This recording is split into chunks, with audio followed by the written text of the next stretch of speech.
রাজধানী সহ সারা দেশে সেনাবাহিনীর কমিশনপ্রাপ্ত কর্মকর্তাদের বিচারিক ক্ষমতা দেওয়া হয়েছে।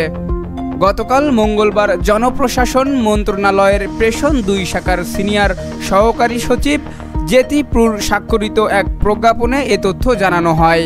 ফৌজদারি দণ্ডবিধি ১৮৯৮ এর ১২(১) ও ১৭ ধারা ১৮৯৮ এর ১২(১) ও ১৭ ধারা অনুযায়ী সেনাবাহিনীর কমিশনপ্রাপ্ত কর্মকর্তাদের নির্বাহী ম্যাজিস্ট্রেটের ক্ষমতা দেওয়া হয়েছে। প্রজ্ঞাপন জারির পর থেকে ৬০ দিন পর্যন্ত তারা এ দায়িত্ব পালন করতে পারবেন। প্রজ্ঞাপনে আরও বলা হয়েছে, ফৌজদারি দণ্ডবিধি ১৮৯৮ এর ধারা ৬৪, ৬৫, ৮৩, ৮৪, ৮৬, ৯৫ এর ২, ১০০, ১০৫, ১০৭, ১০৯, ১১০, ১২৬, ১২৭, ১২৮, ১৩০, ১৩৩ এবং ১৪২ ধারা অনুযায়ী সংগঠিত অপরাধের ক্ষেত্রে সেনাবাহিনীর কর্মকর্তারা তাদের বিচারিক ক্ষমতা প্রয়োগ করতে পারবেন। সালাউদ্দিন, প্রহর 24।